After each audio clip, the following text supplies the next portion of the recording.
सच के साथ। नमस्कार, सिटी वाराणसी लाइव में आप सभी का स्वागत है। मैं हूं ममता चौरसिया। आइए नजर डालते हैं आज की हेडलाइंस पर।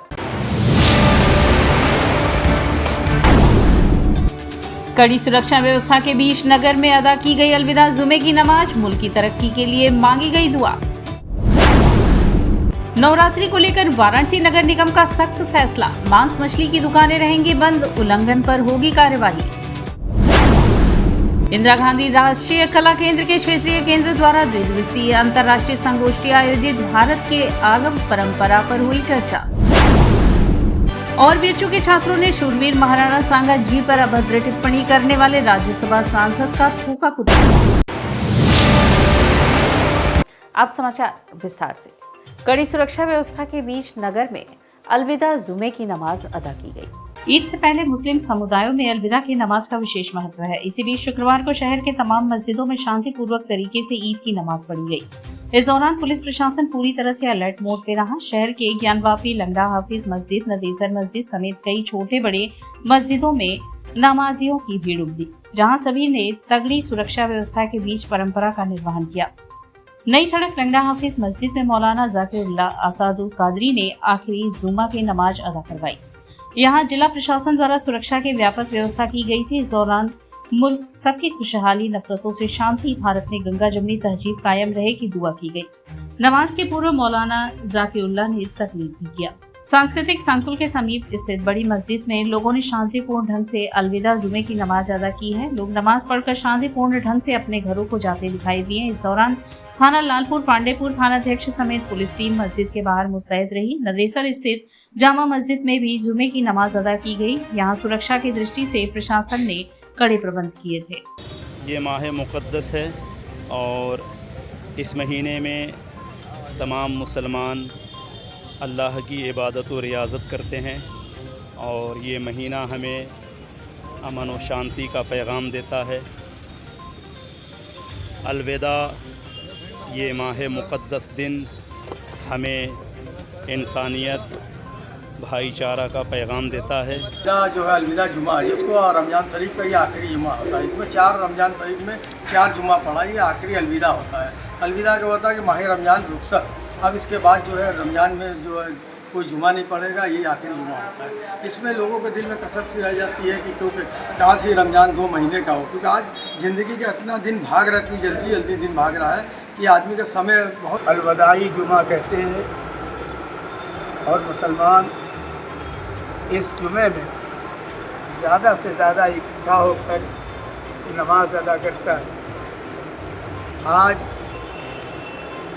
मुसलमानों के इस अजीम मजमे को खिताब करते हुए ये बात बताई गई कि लोगों के ऊपर सिर्फ अपने ही बाल बच्चों का ख्याल करना ज़रूरी नहीं है, बल्कि उनको यतीमों, बेवाओं, मिस्कीनों और बेसहारा लोगों की मदद करना चाहिए। बीएचयू के छात्रों ने शूरवीर महाराणा सांगा जी पर अभद्र टिप्पणी करने वाले राज्यसभा सांसद का पुतला फूका। काशी हिंदू विश्वविद्यालय के सिंह द्वार पर शूरवीर महाराणा सांगा जी पर अभद्र टिप्पणी करने वाले राज्यसभा सांसद रामजी लाल सुमन का पुतला फूका गया। विद्यार्थियों का एक समूह छात्र नेता अभिषेक सिंह के नेतृत्व में एक जुलूस की शक्ल में लेकर सिंह द्वार पर पहुंचे। वहां पर वक्ताओं ने सभा की, जिसमें छात्र नेता अभय सिंह ने कहा कि जिस तरीके से इतिहास को झुठलाकर बताया जा रहा है, इस पर पूर्ण व्याख्यान पर भारत के शूरवीर महाराणा सांगा पर और मर्यादित टिप्पणी कर पूरे भारतीय जनमानस को पीड़ा पहुंचाने का कार्य राज्यसभा सांसद रामजी लाल सुमन ने किया है। इससे विद्यार्थी मानस व्यथित है। सभा के बाद राज्यसभा सांसद रामजी लाल सुमन का पुतला फूका गया। इस अवसर पर कुशाल सिंह, रजत सिंह, हर्ष राय, अनुभव सिंह, सौरभ कुमार गौतम सहित दिव्यांग सिंह, आलोक कुमार, अरविंद कनौजिया आदि ढेरों छात्र उपस्थित रहे। देश के सदन में समाजवादी पार्टी के राज्यसभा के सांसद रामजी लाल सुमन जी ने जो हमारे देश के महापुरुष रहे उनके बारे में, राणा सांगा जी के बारे में उन्होंने अभद्र टिप्पणी की, उनको गद्दार कहा। ऐसे कुत्सित मानसिकता वाले लोग और उनको समर्थन देने वाले अखिलेश यादव जी का हम लोगों ने पुतला फूका है। और यही नहीं, हम सारे लोग चेतावनी दे रहे हैं कि ऐसे मानसिकता के लोग इस तरीके के बयानबाजी करने से बचें, नहीं तो ये तो अभी सिंगद्वार पे हुआ है, पूरे देश भर में हम लोग इसका प्रतिकार करेंगे और जिस रूप में वो चाहेंगे। यदि वो क्षमा नहीं मांगते हैं, यदि वो सार्वजनिक रूप से इसके लिए खेद नहीं व्यक्त करते हैं, तो हम लोग देशव्यापी आंदोलन करेंगे। बिजली के निजीकरण के विरोध में बिजली कर्मियों का प्रदर्शन हुआ।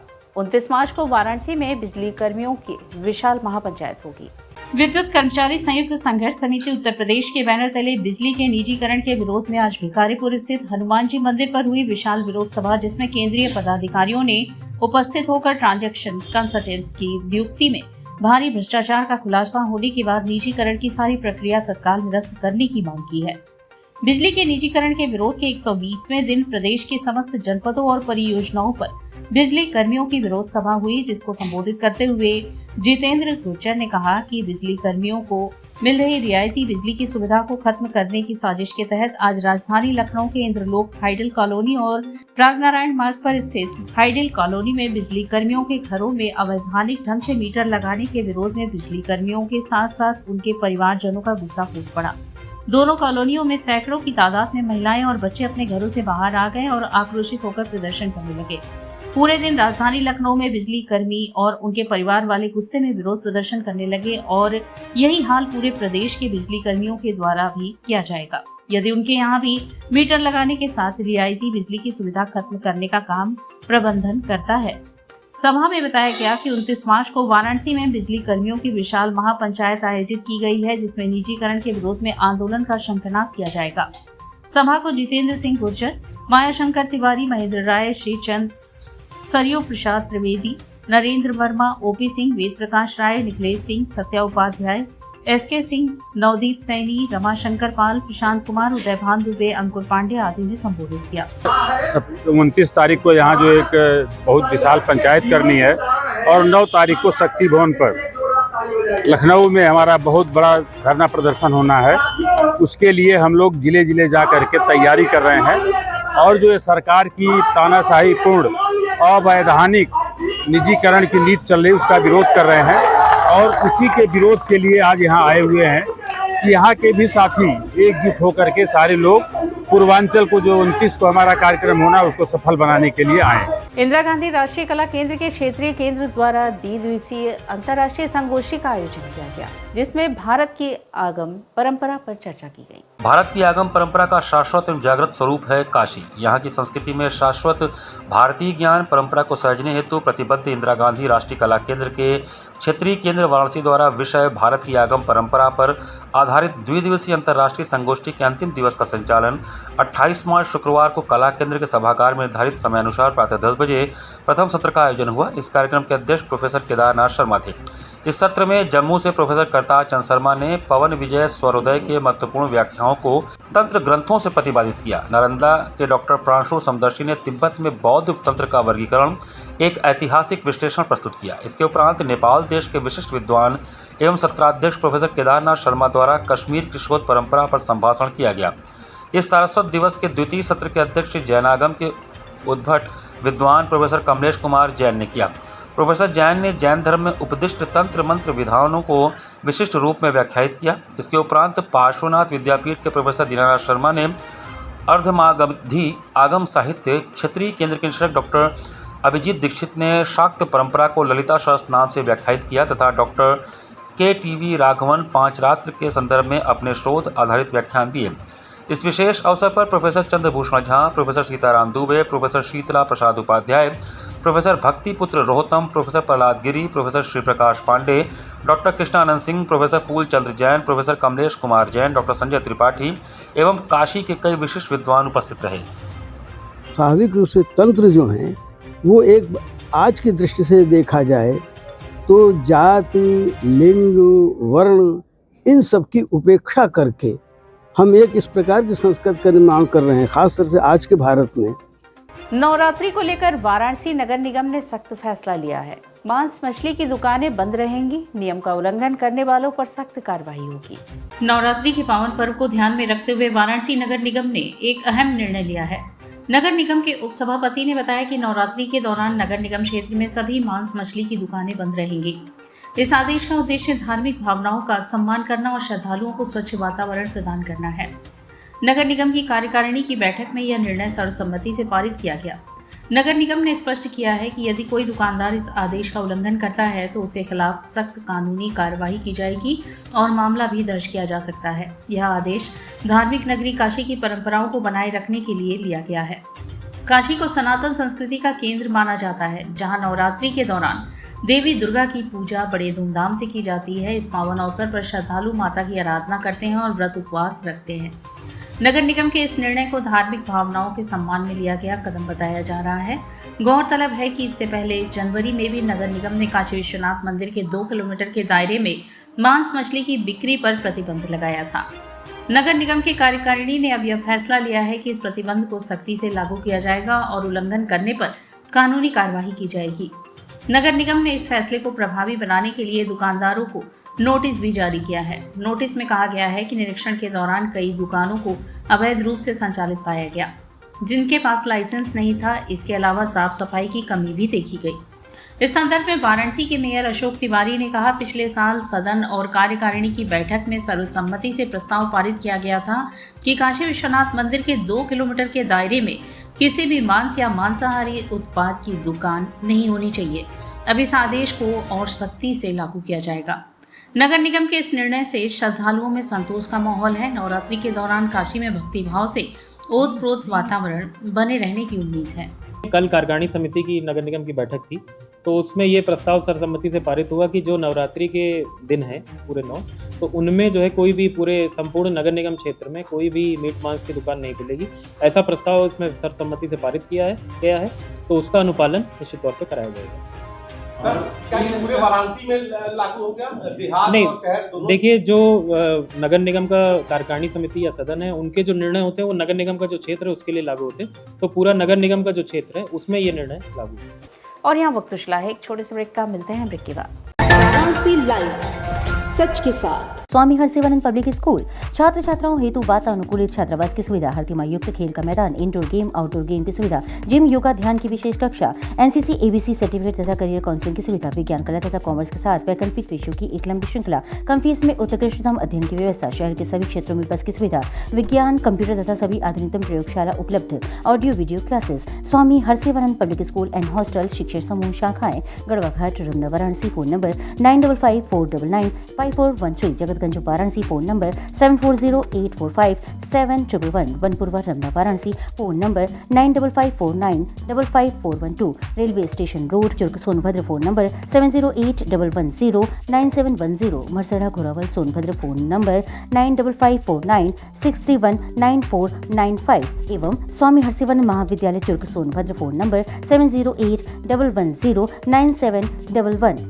Facilities of Navneeta Kuwar Public School: quality education, well qualified faculty, dance, vocal, instrumental music, robotics, art and crafts, skating, karate classes, indoor and outdoor activities, use playground for kindergarten and various types of games, math, physics, biology, chemistry lab and smart library, well maintained computer lab and classes, highly secure and GPS track conveyance facilities, educational based activities using technique tools and interesting methods for students. Navneeta Kuwar Public Schools, Swahi near BHU Hyderabad Gate, Varanasi.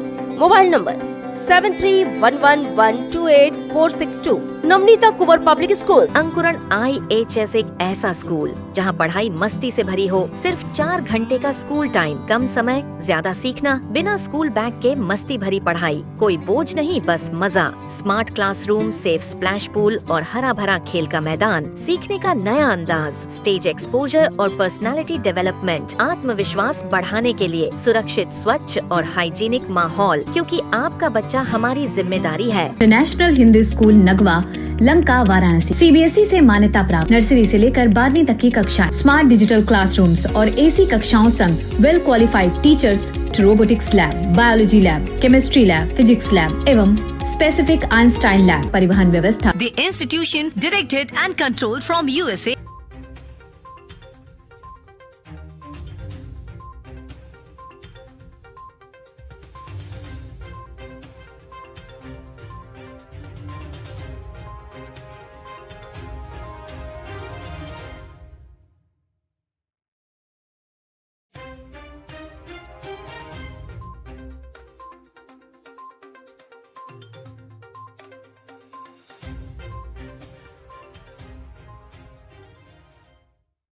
A bright future starts with the right education.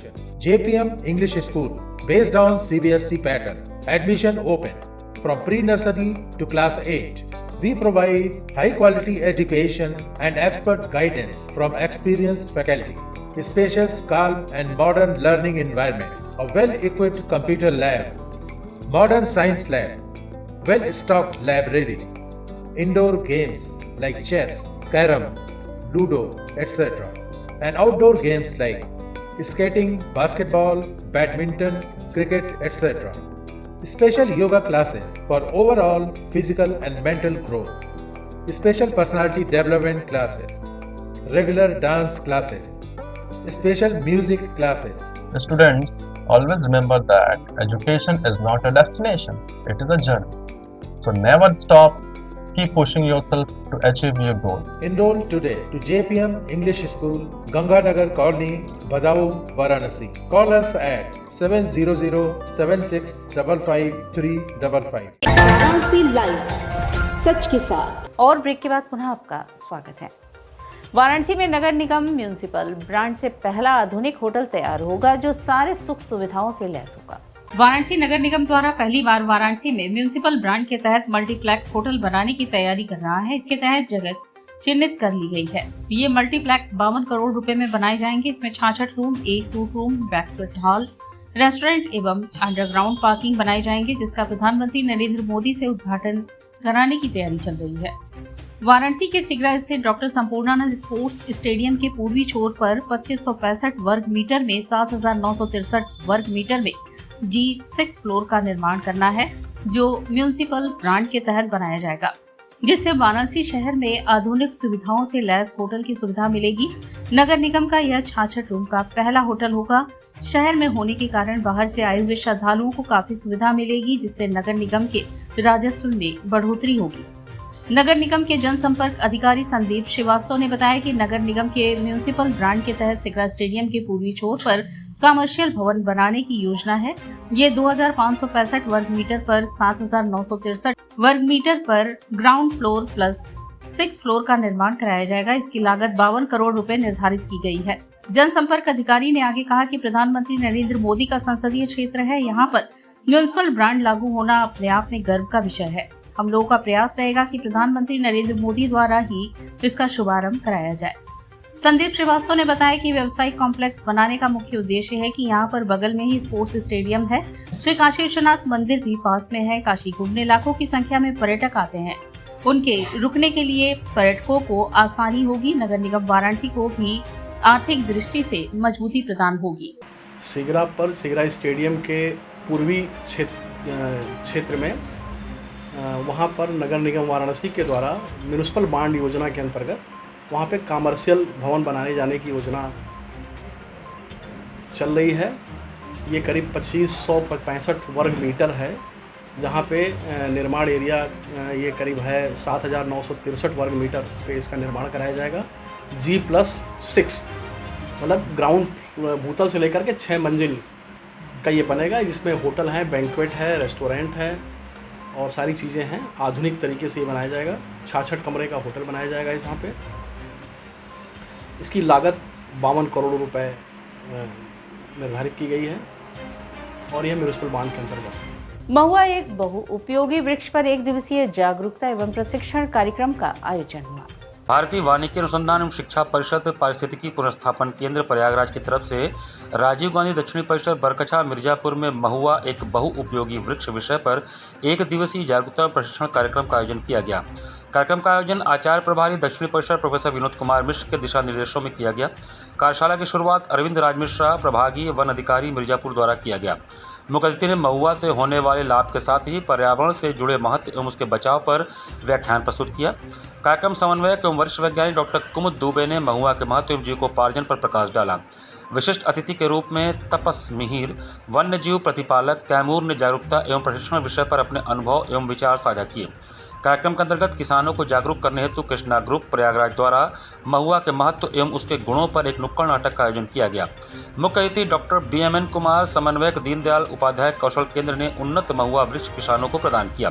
कार्यक्रम के अतिथि engineer Shivam Kumar, भारतीय one सेवा रहे। कार्यक्रम के मुख्य वक्ता doctor Triyogi Nath, doctor Ashwini Kushwaha, doctor Savita Dewangan, doctor Pragya Mishra, doctor Alok Kumar Singh, doctor Vipin Kumar Singh एवं प्रोग्रेसिव किसान आदि मौजूद रहे। कार्यक्रम का सफल संचालन डॉक्टर कुमुद दुबे द्वारा किया गया। कार्यक्रम के अंत में मुख्य अतिथि एवं डॉक्टर दुबे द्वारा किसानों को सम्मानित किया गया एवं महुआ के पौधे वितरित किए गए। साथ ही किसानों से इसके बचाव करने का आह्वान किया गया। आयोजित जागरूकता प्रशिक्षण कार्यक्रम में आशीष कुमार यादव, परियोजना सहायक, वन अधिकारी एवं 150 से भी ज्यादा किसान मौजूद रहे। चैत्र नवरात्रि पर चौधरी चरण सिंह बस अड्डे से विशेष बसें चलाई जाएंगी। चैत्र नवरात्र को देखते हुए वाराणसी के चौधरी चरण सिंह बस अड्डे ने पूरी तरह से कमर कस ली है। क्षेत्रीय प्रबंधक परशुराम पांडे ने मीडिया से बात करते हुए बताया कि 29 मार्च को यानी चैत्र नवरात्रि के एक दिन पहले से ही अलग से ही प्रतिदिन 21 बस चलती हैं विद्यांचल के लिए, और उसके अलावा हमने 70 बस पूरे परिक्षेत्र में बनारस, कैंट, जौनपुर, गाजीपुर, सोनभद्र और विंध्याचल मिलाकर के 70 बसों की प्लानिंग एक्स्ट्रा की गई है, जिसमें पूर्व से 21 और वर्तमान में जो बसें चलाई जाएंगी वह 70 बस, कुल मिलाकर 91 बसें चलाई जाएंगी। इन सभी बसों को हम लोग 6 अप्रैल तक चलाएंगे, जो कि 29 मार्च और 30 मार्च के मध्य रात्रि से 6 अप्रैल की तिथि तक चलाई जाएगी। अगर इससे अधिक भीड़ आएगी तो उसको भी हम लोग टैकल करेंगे। अगर अयोध्या से भीड़ आती है तो उसके लिए भी हम लोग बस की सुविधा मुहैया कराएंगे। अगर शहर में ज़्यादा भीड़ होती है तो उसके लिए ट्रैफिक रूल का भी नियम फॉलो किया जाएगा। 24 घंटा बस सेवा उपलब्ध रहेगी। यात्रियों की सुविधा के लिए हम लोगों ने यहाँ पर मेडिकल की सुविधा के साथ साथ रहने के लिए भी सुविधा दी जाएगी, ताकि किसी भी यात्री को परेशानी ना हो और वह दर्शन करने जाना चाहता हो तो आसानी से जा सके, अन्यथा अपने घर को भी आसानी पूर्वक जा सकता है। मेन मेला है, शुरुआत 29 को हम भीड़ जैसे होगी तो उसके लिए अलग से व्यवस्था 21 हमारी डेली चलती है, लेकिन उसके अलावा हमने 70 बसों का पूरे परिक्षेत्र में बनारस, कैंट, जौनपुर, गाजीपुर, सोनभद्र और विंध्याचल मिला करके 70 बसों की प्लानिंग एक्स्ट्रा सर्विसेज का किया है। इसमें पूर्व से 21 दोनों मिलाकर 91 बसें उपलब्ध रहेंगी और इनको हम 6 तारीख तक 29 और 30 की मध्य रात्रि से लेकर 6 तारीख नवरात्रि के तिथि तक हम चलाएंगे। अगर इससे अधिक भीड़ आएगी तो उसको भी हम टैकल करेंगे, और अयोध्या पर भी अगर भीड़ आती है तो उसके लिए भी अलग से बसें मुहैया कराई जाएंगी, जो भी हमारी स्थिति होगी उस हिसाब से।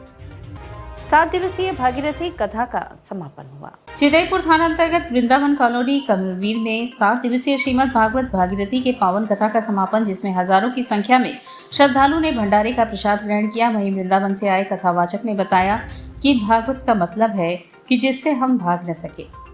भगवान जो भागवत श्रवण करता है, भागवत का मतलब है जिससे हम भाग न सके, वह है भगवान जो भागवत श्रवण करता है। भगवान उसके हृदय में बंदी बन जाते हैं।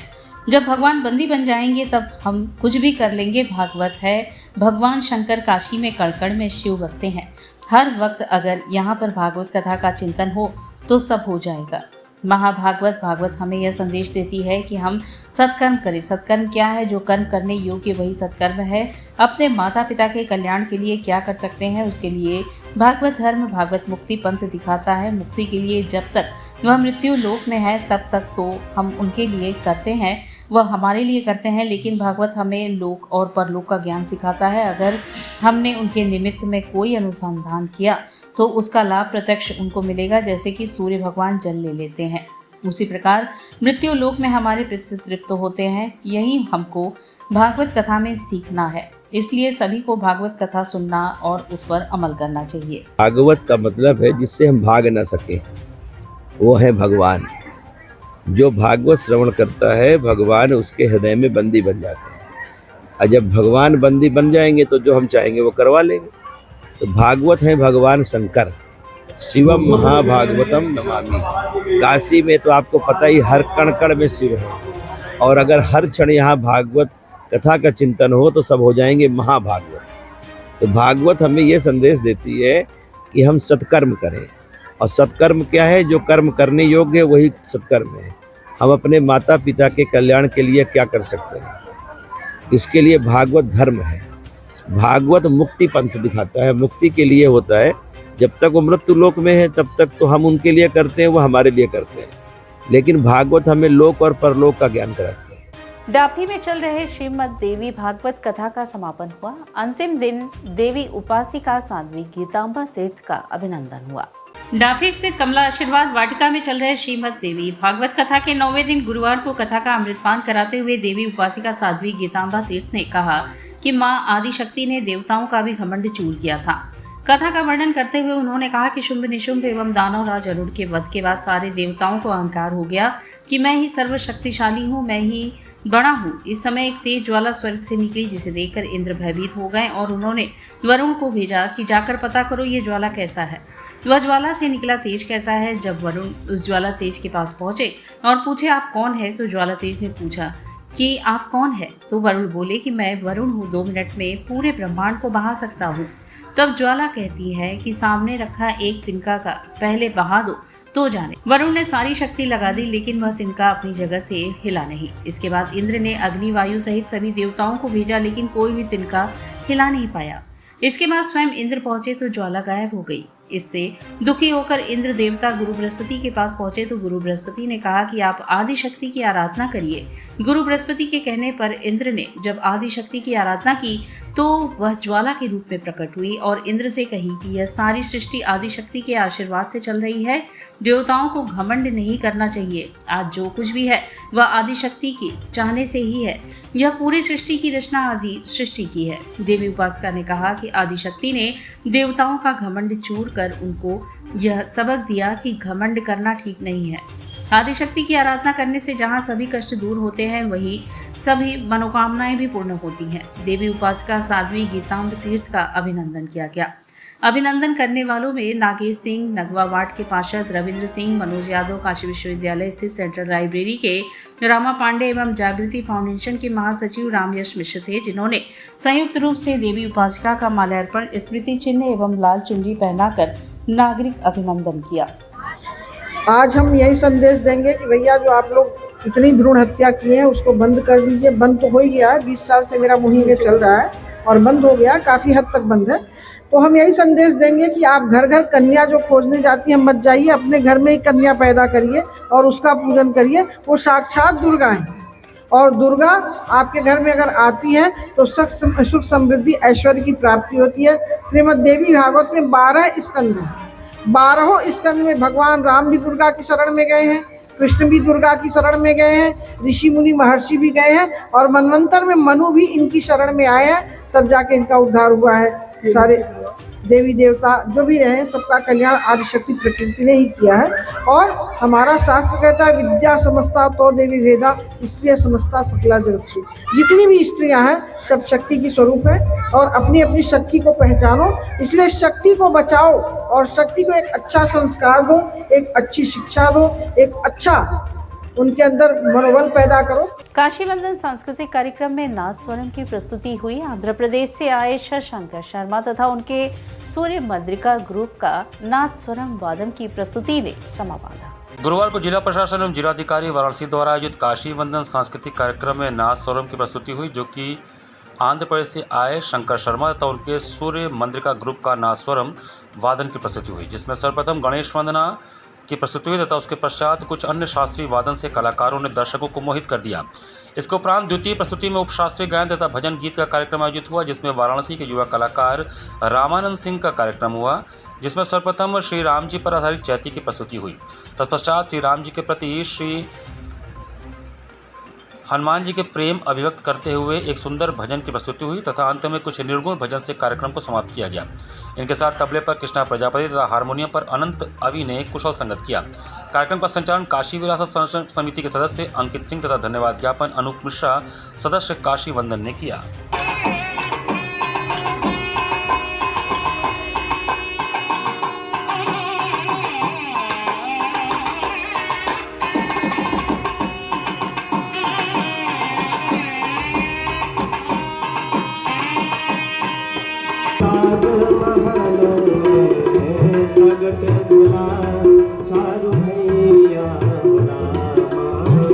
राज महल में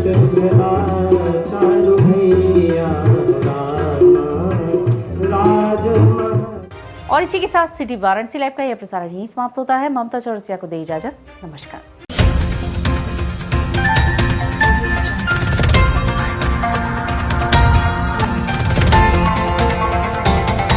वाराणसी लाइव, सच के साथ।